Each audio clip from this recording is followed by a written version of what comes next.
مولاي صل وسلم دائما أبدا على حبيبك خير الخلق كلهم. بسم اللہ الرحمن الرحیم الحمد للہ رب العالمین والعاقبۃ للمتقین والصلاۃ والسلام علی سید الانبیاء وخاتم المرسلین وعلی آلہ واصحابہ اجمعین، اما بعد۔ بخاری شریف جلد نمبر 1 صفحہ نمبر 329 کتاب اللقطہ میں امام بخاری علیہ رحمہ نے باب باندھا ہے لا تحلب ماشیۃ احد بغیر اذن، کسی بھی شخص کے جانور کو اس کے مالک کی اجازت کے بغیر بالکل دوہنا نہیں چاہیے۔ کسی شخص کے جانور کو اس کی اجازت کے بغیر دونے کی یعنی اس کا دودھ نکالنے کی اجازت نہیں ہے۔ اس باب کے تحت حضرت عبداللہ بن عمر رضی اللہ تعالی عنہ کی حدیث ذکر کی ہے کہ ان رسول اللہ صلی اللہ تعالی علیہ وآلہ وسلم قال، رسول اللہ صلی اللہ علیہ وسلم نے ارشاد فرمایا لا یحلبن احد ماشیۃ امرئ بغیر اذنہ، کوئی شخص کسی دوسرے شخص کے جانور کو اس کی اجازت کے بغیر بالکل نہ دوہے۔ ایحب احدکم ان تؤتی مشربتہ فتکسر خزانتہ فینتقل طعامہ، کیا تم میں سے کوئی شخص یہ پسند کرے گا کہ اس کے بالائی خانہ میں جو اس کا خزانہ ہے اس کا تالا توڑ دیا جائے اور اس کے اندر جو مال پڑا ہوا ہے وہ کوئی اٹھا کے لے جائے؟ اس بات کو کوئی پسند کرے گا تم میں سے؟ تو ظاہر ہے یہ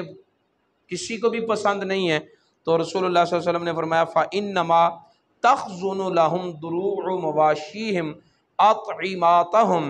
بے شک جانوروں کے جو پستان ہیں وہ اپنے مالکوں کے لیے خزانے جمع کرتے ہیں، تو ان کو بغیر اجازت کے دونے کا مطلب ایسے ہی ہے جیسے کسی کا خزانہ لوٹ لینا۔ فلا یحلبن احد ماشیۃ احد الا باذن، لہذا کوئی بھی شخص کسی کے جانور کو بغیر اس کی اجازت کے نہ دوہے۔ آگے امام بخاری نے پھر باب باندھا ہے کہ اذا جاء صاحب اللقطۃ بعد سنۃ ردها علیہ لانها ودیعۃ عنده، کہ گری ہوئی چیز مل گئی اور سال بھر اس کا اعلان کراتا رہا، سال گزر جانے کے بعد اس کا مالک آیا اور اس نے آ کر کہا کہ فلاں چیز تو میری تھی، نشانیاں بتا دیں، تو پھر اس اٹھانے والے کے ذمے یہ لازم ہے کہ وہ چیز اس مالک کو ادا کرے، کیونکہ جب تک وہ چیز اس کے پاس رہے گی خواہ حقیقتاً یا حکماً، حقیقتاً یہ ہے کہ وہ چیز بعین ہی موجود رہے، حکماً یہ ہے کہ وہ استعمال کر لے لیکن اس کی ادائیگی اس کے ذمے جو ہے وہ باقی رہے گی، تو یہ اس کا امین ہے، امانت جیسے اس کے پاس رکھی گئی ہو، تو امانت دار کے پاس جب بھی امانت رکھنے والا آ کر تقاضا کرے گا تو وہ ادائیگی کا پابند ہوگا۔ اسی طرح گری ہوئی چیز کو اٹھانے والا سال بھر اعلان کرنے کے بعد پھر جب اس کو استعمال کر لے گا تو وہ امین کی طرح ہی ہے۔ زندگی میں جب بھی اس شے کا مالک اس کے پاس آ کے دعویٰ کرے گا تو یہ چیز اس کو ادا کرنا اس پر لازم ہوگی۔ اس کے تحت حضرت زید بن خالد الجوہنی کی وہی روایت انہوں نے ذکر کی ہے جو پہلے بھی متعدد مرتبہ گزر چکی ہے کہ ایک شخص نبی پاک صلی اللہ علیہ وسلم کی بارگاہ میں حاضر ہوا اور گمشدہ ملی ہوئی چیز کے بارے میں سوال کیا۔ نبی پاک صلی اللہ علیہ وسلم نے فرمایا سال بھر اس کا اعلان کر، اس کے بعد پھر تو اس کی تھیلی کو، اس کے سربند کو، اس کے مہر کو پہچان لے، نشانی رکھ لے، پھر اپنی جان پر اسے خرچ کر لے۔ اگر اس کا مالک آ گیا تو اس کو ادا کر دینا، اور اگر اس کا مالک نہیں آتا تو استعمال کر چکا ہے۔ پھر اس نے پوچھا کہ یا رسول اللہ گم شدہ بکری اگر ملے تو؟ رسول اللہ صلی اللہ علیہ وسلم نے فرمایا کہ وہ تیری ہے، اسے لے لے، تو نہیں لے گا تو تیری طرح کوئی اور بھائی تیرا استعمال کر لے گا، اور اگر تو بھی نہ لے، کوئی اور بھی نہ لے، تو پھر جنگل کا بھیڑیا اسے شکار کر لے گا، اس لیے تو اسے اپنے قبضے میں کاری لے تو بہتر ہے۔ تو رسول اللہ صلی اللہ علیہ وسلم کی بارگاہ میں اس نے پھر سوال کیا کہ یا رسول اللہ گم شدہ اونٹ مل جائے؟ نبی پاک صلی اللہ علیہ وسلم ناراض ہوئے اور فرمایا کہ تجھے اس سے کیا کام ہے؟ اونٹ اپنا دفاع خود کرنا جانتا ہے، اس کا سامان حفاظت اس کے پاس موجود ہے، جنگل کے درختوں کے پتے کھا لے گا، پانی وہ خود پی لے گا، اسی طرح چلتے پھرتے کبھی نہ کبھی اس کا مالک اس تک پہنچ جائے گا، لہٰذا وہ ضائع ہونے والا جانور نہیں ہے، تو اس کو تو اپنے قبضے میں بھی کرنے کا حق نہیں رکھتا۔ اس کے بعد امام بخاری علیہ الرحمہ نے باب باندھا ہے حل یاخذ اللقطۃ ولا یدعها تضیع حتی لا یاخذها من لا یستحق، کہ جس کو کوئی گری ہوئی چیز ملے تو وہ اسے اٹھا لے اور ضائع ہونے کے لیے نہ چھوڑے، کہیں ایسا نہ ہو کہ اس کو کوئی ایسا شخص اٹھا لے جو اس کو اٹھانے کا حق ہی نہیں رکھتا، غیر مستحق آدمی تک یہ نہ پہنچ جائے۔ تو اس ضمن میں حضرت سلمہ بن کہیل سے روایت ہے، وہ کہتے ہیں کہ میں نے سوید بن غفلہ سے یہ سنا ہے۔ سوید بن غفلہ کہتے ہیں کہ کنت مع سلیمان بن ربیعہ و زید بن سوحان فی غزات، ایک جنگ میں سلیمان بن ربیعہ اور زید بن سوحان کے ساتھ تھا، اور اس جنگ میں نے فوجدت صوتا، ایک کوڑا پایا، فقالا لی القہ، تو ان دونوں ساتھیوں نے مجھے کہا کہ اس کوڑے کو پھینک دے، لیکن میں نے کہا لا، میں نہیں پھینکوں گا، ولیکن ان وجدت صاحبہ، ہاں اگر میں نے اس کوڑے کے مالک کو پا لیا تو میں اس کو دے دوں گا، وَإِلَّا اسْتَمْتَعْتُ بِهِ، اور اگر اس کا مالک نہ ملا تو پھر میں خود استعمال کروں گا۔ جب ہم لوٹ کر واپس آئے تو میرا گزر مدینہ منورہ میں ہوا، وہاں میں نے حضرت ابی بن کعب سے پوچھا کہ اس طرح مجھے راستے میں کوڑا ملا، میرے ساتھیوں نے کہا پھینک دے، میں نے نہیں پھینکا، میں نے انہیں یہ جواب دیا، تو مجھے کیا کرنا چاہیے تھا؟ تو حضرت ابی بن کعب نے کہا کہ مجھے نبی پاک صلی اللہ علیہ وسلم کے حیات ظاہری کے زمانہ میں ایک تھیلی ملی تھی، تو میں نبی پاک صلی اللہ علیہ وسلم کی بارگاہ میں حاضر ہوا، اس تھیلی میں 100 دینار تھے۔ رسول اللہ صلی اللہ علیہ وسلم نے فرمایا کہ اس کو 1 سال اس کا اعلان کر۔ 1 سال اعلان کرنے کے بعد پھر میں حاضر ہوا تو فرمایا 1 سال اور اعلان کر۔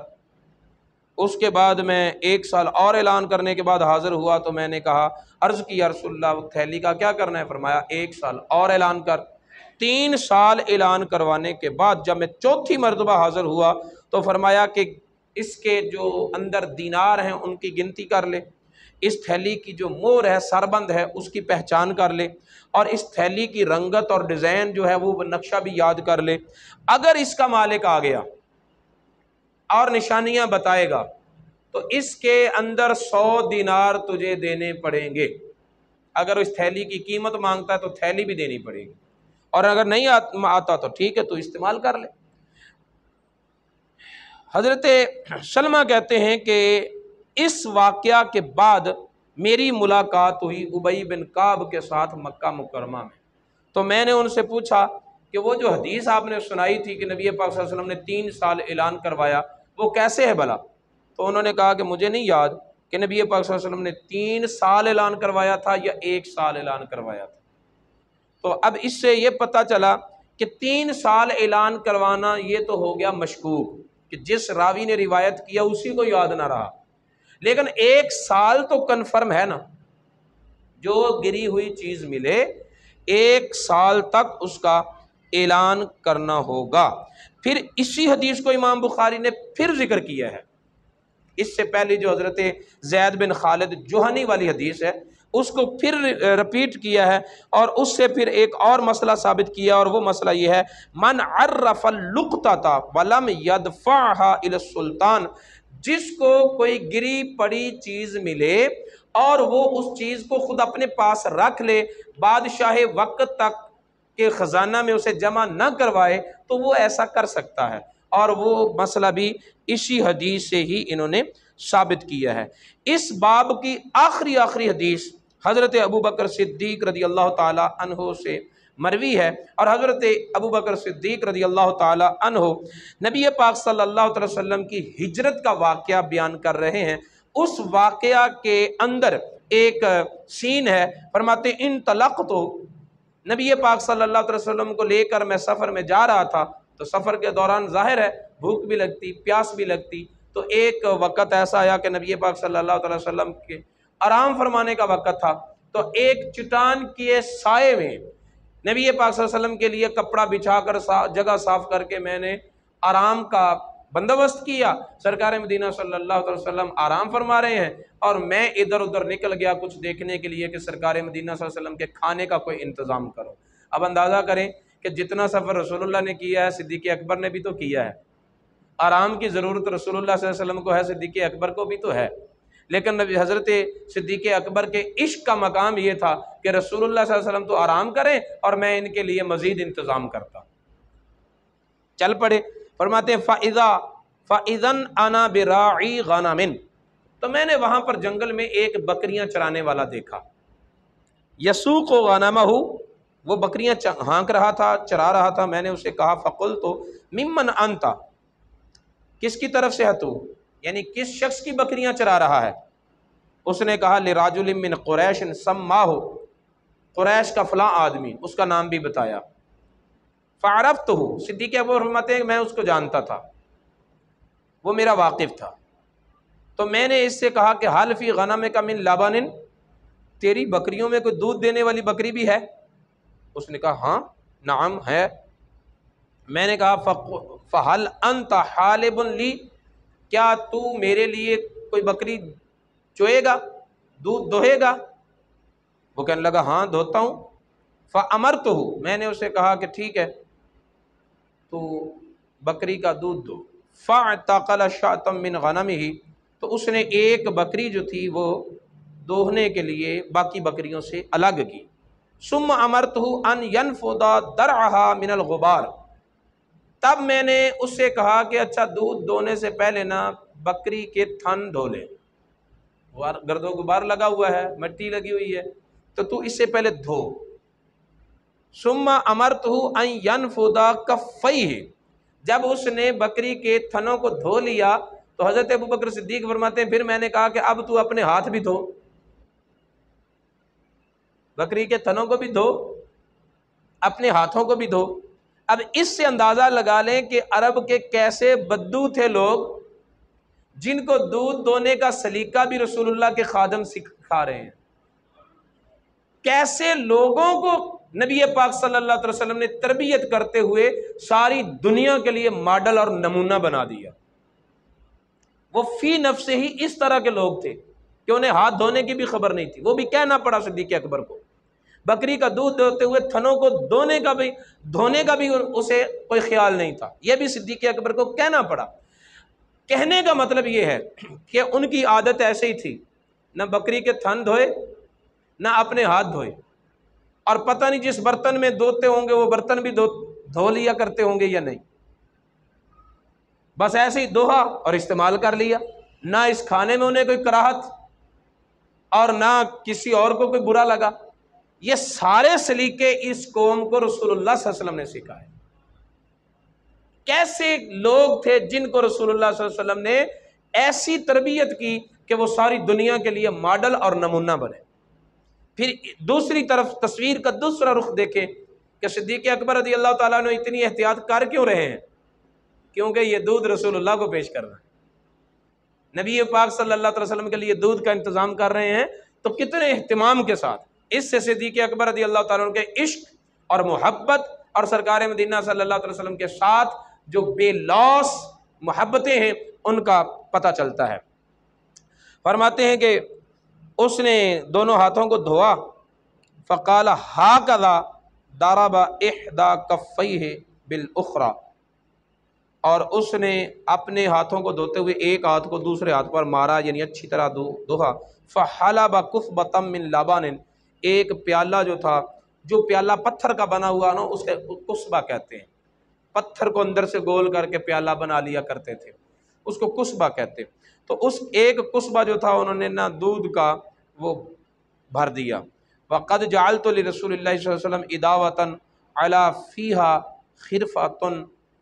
تو میں نے نبی پاک صلی اللہ علیہ وسلم کے لیے ایک مشک بھی رکھی ہوئی تھی ساتھ، اور اس کے اندر پانی رکھا ہوا تھا کہ جب رسول اللہ کو پیاس لگے گی تو وہ پانی پیش کروں گا۔ تو دیکھیں صدیق اکبر رضی اللہ تعالیٰ عنہ نبی پاک صلی اللہ علیہ وسلم کو بھی اٹھا کے غار پر لے جاتے ہیں، اور رسول اللہ کی مشک بھی ساتھ اٹھائے ہوئے ہیں، پانی بھی ساتھ اٹھایا ہوا ہے۔ پھر آگے جب سفر جاری ہے تو رسول اللہ صلی اللہ علیہ وسلم پیدل چل رہے ہیں، صدیق اکبر نے سرکار کی ضرورت کا سارا سامان جو ہے نا وہ اپنے پاس رکھا ہوا ہے۔ تو وہ میں نے سببت علی اللبن، تو پانی ڈالنے کے لیے مشک کا منہ کھولا اور پانی جو تھا اس دودھ میں ملایا، حتی بارودا سفلہ، یہاں تک کہ وہ دودھ نیچے تک ٹھنڈا ہو گیا۔ جنگل عرب کی دھوپ، صحرا، اور چلتے پھرتے ایک ویسے گرمی، ایک جانور کے چلنے کی گرمی، اس کا بدن بھی گرم، پھر جو پیالے میں دھویا تو پیالہ بھی گرم، تو دودھ جب دھویا جاتا ہے تو اس وقت وہ گرم ہی ہوتا ہے، تو دودھ گرم تھا، اس گرمی کو ٹھنڈا کرنے کے لیے میں نے اس میں پانی ملایا تاکہ وہ کچھ ٹھنڈا ہو جائے، حدت جاتی رہے۔ فانتحیت الی النبی صلی اللہ علیہ وسلم، یہ سارے انتظام کرنے کے بعد میں رسول اللہ کی بارگاہ میں حاضر ہوا، تو تب تک رسول اللہ صلی اللہ علیہ وسلم بھی آرام فرما چکے تھے، آرام فرما کر آپ بیدار ہو چکے تھے۔ فقلت، میں نے عرض کی، اشرب یا رسول اللہ، یا رسول اللہ پیجئے۔ فشرب حتی رضیت، فرماتے ہیں کہ نبی پاک صلی اللہ علیہ وسلم نے دودھ پیا یہاں تک کہ میں خوش ہو گیا۔ اب یہ جملہ قابل غور ہے کہ بھوک دونوں کو لگی ہے، سفر تو دونوں کا برابر ہے، تھکاوٹ بھی دونوں کو ہے، تو دودھ کا انتظام کرتے ہوئے ایک گھونٹ بھی صدیق اکبر نے نہیں پیا، رسول اللہ صلی اللہ علیہ وسلم کو پیش کیا، پیا رسول اللہ نے، خوش صدیق اکبر ہو گئے۔ کیا محبت ہے ان کی، کیا پیار ہے ان کا کہ دودھ رسول اللہ نے پیا، اور طبیعت جو ہے وہ صدیق اکبر کی کھل گئی۔ اب اس مقام پر قابل توجہ باتیں دو ہیں۔ ایک یہ بات ہے کہ وہ لوگ ایسے تھے جو جائز ناجائز حلال حرام کا خیال رکھنے والے نہیں تھے، ان کی تو تربیت بعد میں کی گئی، رسول اللہ صلی اللہ علیہ وسلم نے تربیت کی، پھر وہ لوگ اس طرح کے بنے نا کہ ہمارے لیے نمونہ بنے۔ ابھی تو وہ لوگ جائز ناجائز حلال حرام کا کوئی امتیاز نہیں کرتے تھے، تو نبی پاک صلی اللہ علیہ وسلم کو جب صدیق اکبر رضی اللہ تعالیٰ عنہ نے پیش کیا تو نبی پاک صلی اللہ علیہ وسلم نے کوئی تحقیق اور تفتیش نہیں کی کہ اے صدیق یہ حلال بھی ہے یا نہیں، یہ جائز بھی ہے یا نہیں، یہ پاک بھی ہے کہ نہیں، کوئی تفتیش، کوئی سوال نہیں کیا۔ صدیق اکبر نے پیش کیا، رسول اللہ صلی اللہ علیہ وسلم نے نوش فرمایا، جس سے یہ پتہ چلتا ہے کہ نبی کو صدیق کی ذات پر اعتماد کتنا ہے، کہ ابو بکر صدیق میرا کوئی ایسی چیز میری بارگاہ میں پیش ہی نہیں کر سکتا جو شرعاً ناجائز ہو۔ اور اس سے پہلے جو صدیق اکبر رضی اللہ تعالیٰ کا عمل ہے وہ آپ خود ملاحظہ فرما چکے ہیں کہ احتیاط تو اتنی کی، کوئی کسر چھوڑی نہیں صدیق اکبر نے، ٹھیک ہے۔ دوسرا اس پر یہ سوال ہوتا ہے کہ ابھی ہم نے آج کے درس میں یہ پڑھا کہ نبی پاک صلی اللہ علیہ وسلم نے فرمایا ہے کسی کا جانور اس کے مالک کی اجازت کے بغیر دھونا نہیں چاہیے، تو یہاں جو چرواہا تھا وہ تو غلام تھا، وہ تو نوکر تھا، اصل مالک تو اور تھا، تو اس کی اجازت کے بغیر دودھ دوہا گیا، نبی پاک صلی اللہ علیہ وسلم نے نوش بھی فرمایا، صدیق اکبر رضی اللہ تعالیٰ عنہ خود دودھ جو ہے وہ اس سے نکلوانے والے ہیں۔ اس کی کیا وجہ؟ اس کا جواب علماء کرام نے یہ دیا کہ اصل میں عرب لوگوں کی عادت ہے کہ اپنے چرواہوں کو اتنی اجازت وہ دے دیتے ہیں کہ کوئی مسافر، کوئی ضرورت مند اگر دودھ مانگے تو اسے جانور کا دودھ دو کر دے دینا۔ عام لوگ عرب کے جو جانوروں والے ہیں وہ اس کی اجازت دیتے ہیں اپنے چرواہوں کو، تو اس اذن مطلق کی بنا پر حضرت صدیق اکبر نے اس سے دودھ دہلایا اور اس نے دو دیا، اور اگر اس کے مالک نے منع کیا ہوتا تو اس نے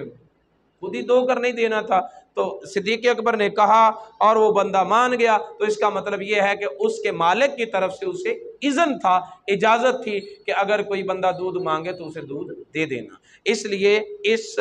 عمل کا اور پہلے حدیث کا کوئی تضاد وارد نہیں ہوتا۔ اللہ رب العزت کی بارگاہ میں دعا ہے نبی پاک صلی اللہ علیہ وسلم کی تعلیمات کو سیکھنے اور ان پر عمل پیرا ہونے کی توفیق عطا فرمائے۔ مولاي صل وسلم دائما أبدا على حبيبك خير الخلق كلهم